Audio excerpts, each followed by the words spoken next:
I'm on my 8th year at Kalamazoo International Airport as a firefighter, and I did career firefighting there for a time.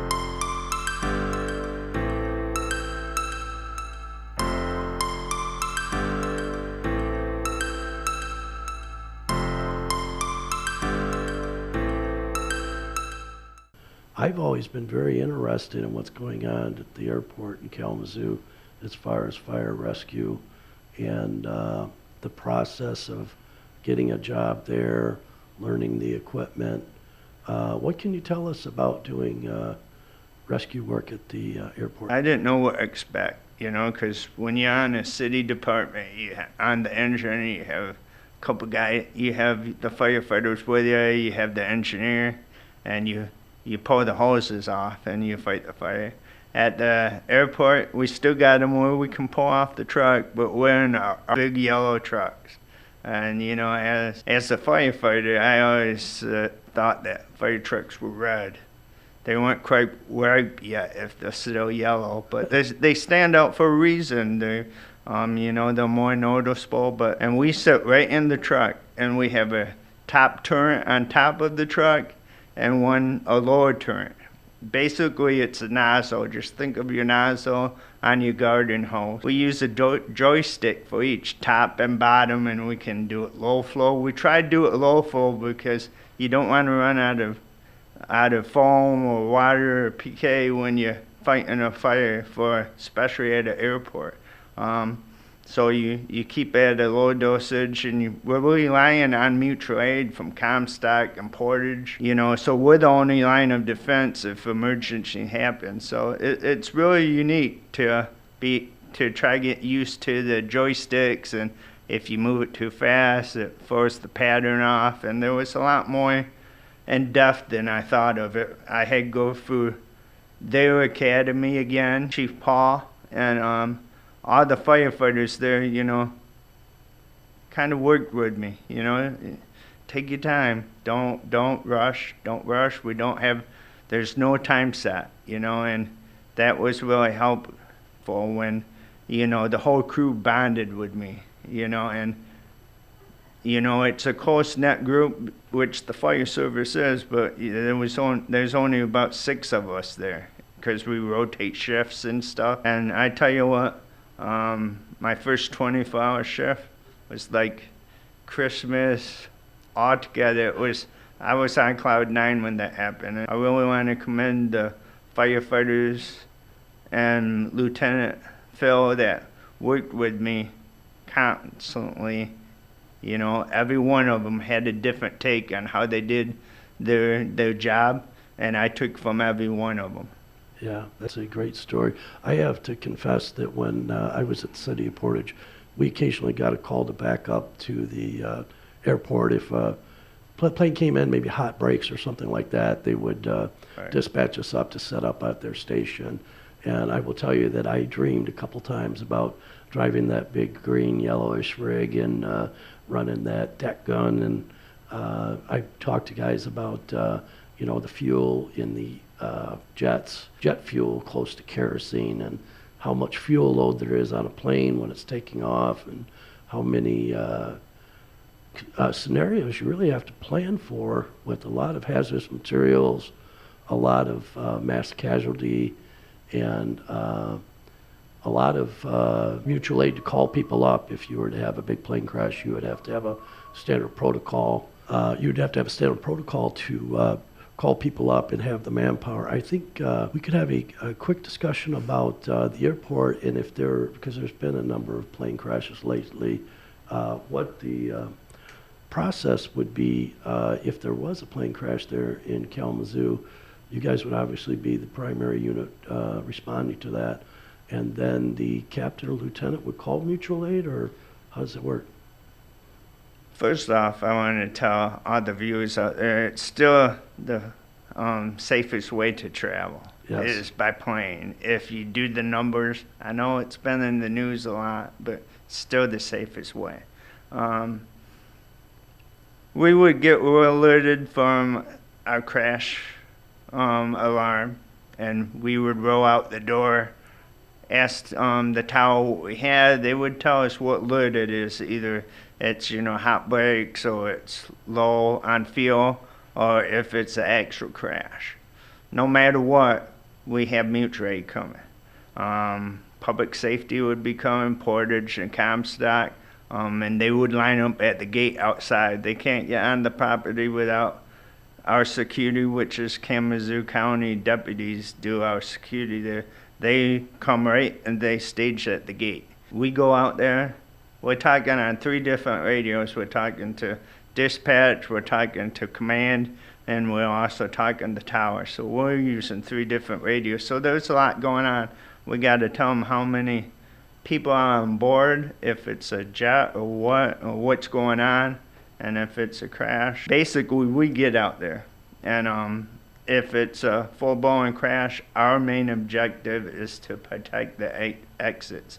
So if people are evacuating, then Kalamazoo comes out, their first unit would be in command, because for the week we have limited staff. So our protection is, since we got the foam right there, we would be putting the fire out, protecting the exit. They would be doing all the other stuff like the entries and helping people get off, and then you got the ambulances coming. Fortunately, I haven't had that, and I hope I never have it. I've had some minor stuff, but yeah, we're there to make the first stop on it, but we rely heavily on Kalamazoo, Portage, and Comstock.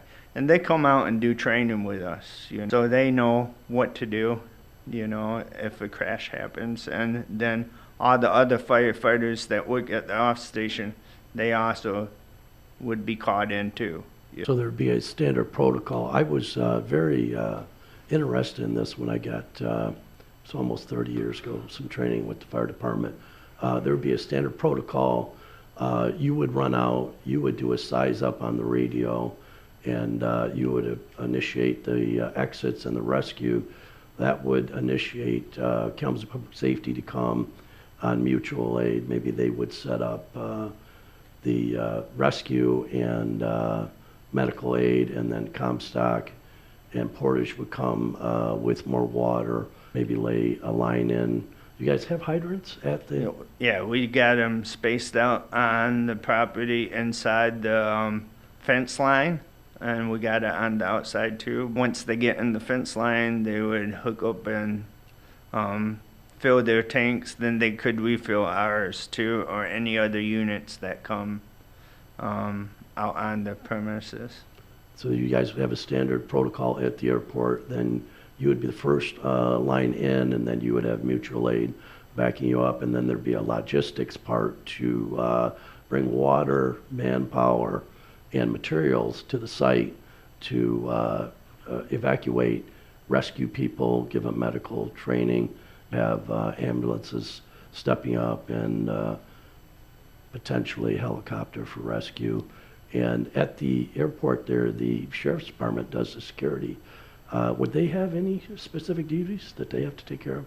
Yeah, they would be in contact with us, and we would be telling them what we kind of need out there. So, and everybody wants to be involved in something, but we don't want a lot of traffic out there. Number one, if it's something major, they're gonna shut the delay every other plane coming in, and so they would be kind of our ears and eyes outside, directing who we need in.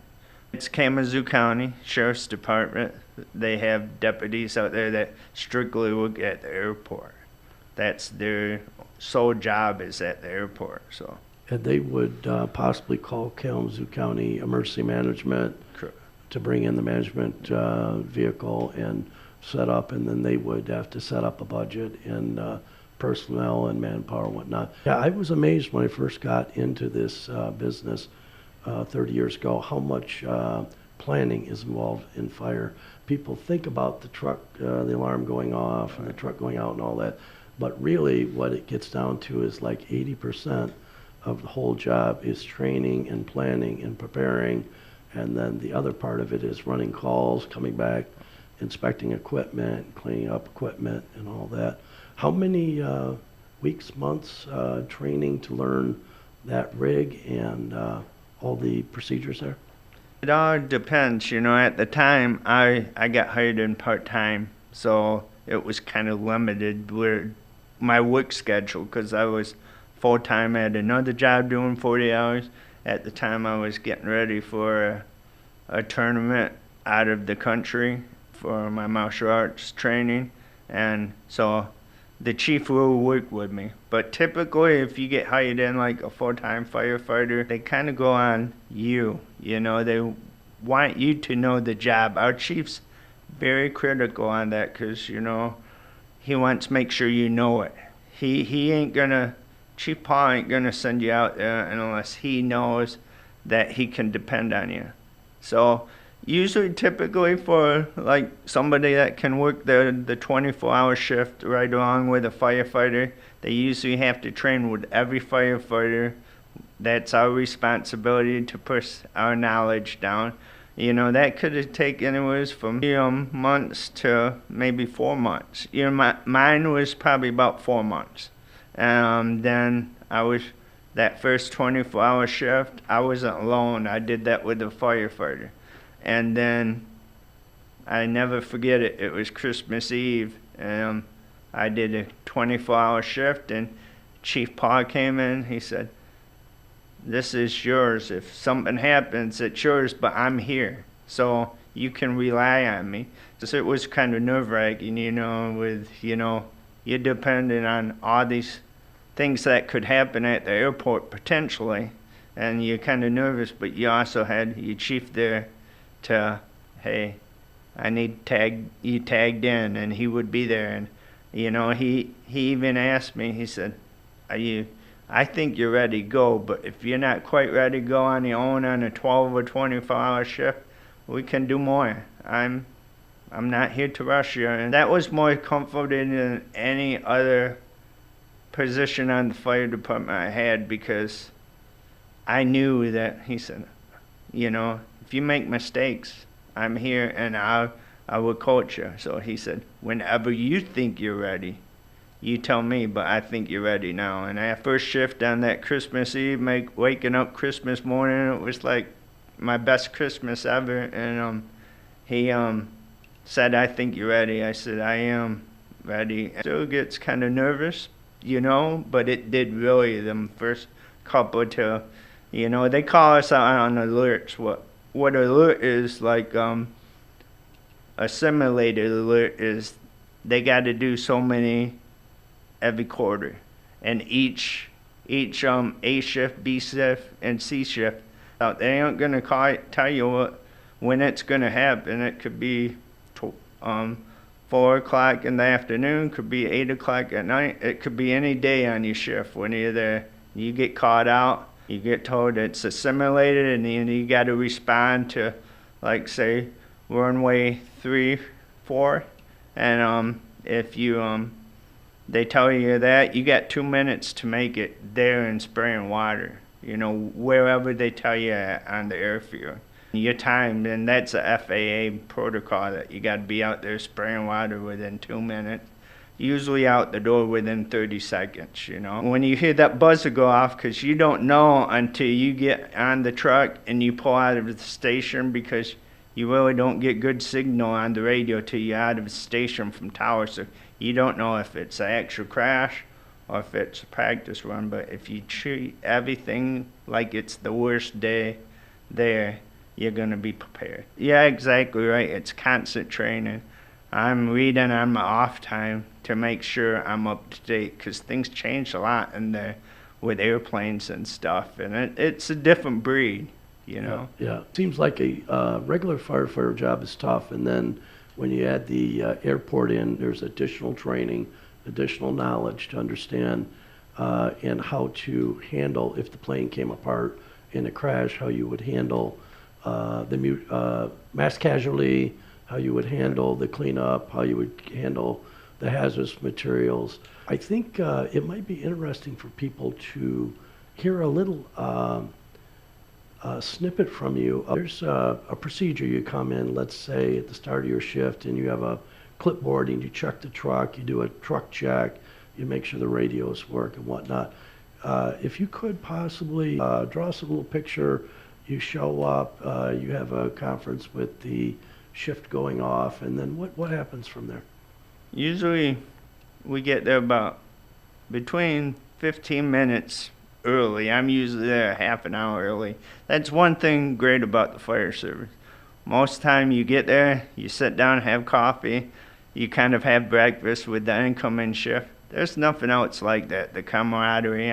I've heard it's like that with the law enforcement and military, but what kind of job do you go in like 45 minutes early and you're not getting paid yet? You just go in there and you usually stay a half an hour later, not because you have to, but it's that bonding thing, your kitchen table stuff.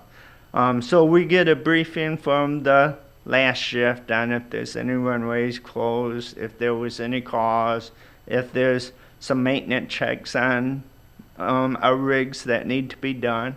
So after that, I try to get right out on the floor. We start our shift at 7. If we're doing a 24, we're doing 7A, 7A. And I get right out there by 15 minutes after, because it's my responsibility if something's not on that truck. It's not the guy coming off or the female coming off shift.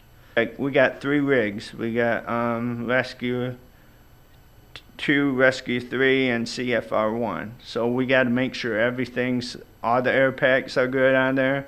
And like one day a week, like on Mondays, I usually work on a Monday shift because that's the day I'm usually off. It's R2 day. So that means you do a complete check. You do the oil, you do radiator, you do the brakes, you do everything. And that usually takes longer because you're going through everything. You're checking the dates on the pads for the AED, and you got to write all that down. So once all that gets done, I document all of it, right? It's all paperwork because nothing's good if it ain't written down, right? So then I get all that done. Then there's house chores. Every day, don't matter whether it was the toilets were clean last night, you gotta still do them, you know. Even the chief jumps in and does the grunt work. You know, that's what's really great about that department. Don't matter your rank, you know where it all started.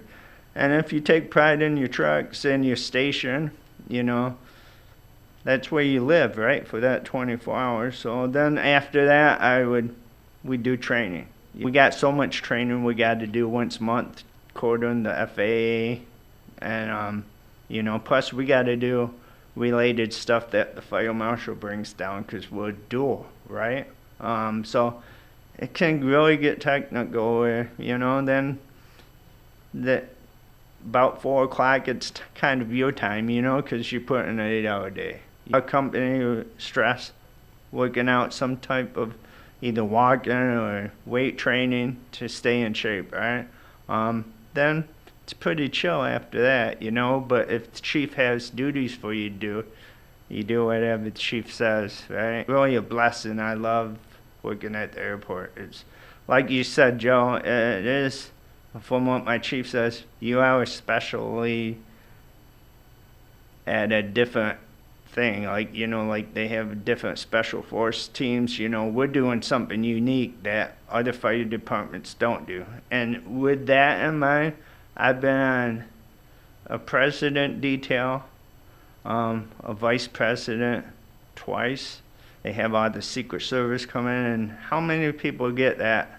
Yeah, that's and super, you know, super get that stuff. And I was fortunate to meet Vice President Prince, you know, and so a lot of stuff that I don't get to do, you know. And we gotta be certified every year on our truck, how we run them, and because you got to be signed off for the FAA. And we go over to Detroit. This year I trained with Detroit Metro, and I trained with their shift. And I tell you, I learned so much from them guys. They were willing to show me everything, because that's a bigger airport though. So yeah. I got to spend about 3 hours with Detroit shift, so that's cool. No, but what you were saying is going into the fire station there at the airport, you do the truck check and then training, and then you have to verify everything. You know, come in, have breakfast, you talk to the other shift going out, ask them about equipment that's out of service, in service. Then you have your house duties, and then in the afternoon, a little exercise, and possibly some time to sit down and watch TV and relax, and then you guys spend the night there. And if alarm goes off in the middle of the night, you have to run out to. The question that popped into my head was, for anybody out there that might be watching, what is the minimal training and credentials that you would need to work at the airport fire rescue? At Kalamazoo, it differs whether you're Detroit Metro, because Yeah. they're all paramedics there too, but at Kalamazoo Airport, Firefighter 1 and 2, and medical first responder, which is pretty typical for most departments. And probably years of service, you know, Yeah. that dictates between the chief, you know. But he wants you not be total green. He wants you to have some experience, because you're going to be out there on your own, right? You know, because it's staffed 24/7, but Monday through Friday it's the chief, and then once the chief's gone, and on the weekends it's one guy on shift or one female. So a lot of responsibility for one person. Though he wants to make sure you're ready and have some experience under your belt. So that doesn't mean nobody can apply. You know, anybody that has them qualifications can apply. But right now we're full staff. You know, we got 3 part-timers and we got 3 full-timers. You know, one shift is covered just by us part-timers, so we're unlimited on how many shifts we can sign up for. So that's kind of nice, you know, kind of get you the station life plus your full-time gig. I get the best of both worlds, I guess. I get to be a fire safety officer and work with students of disabilities, and then I get to do my dream job of my life, being at the fire department.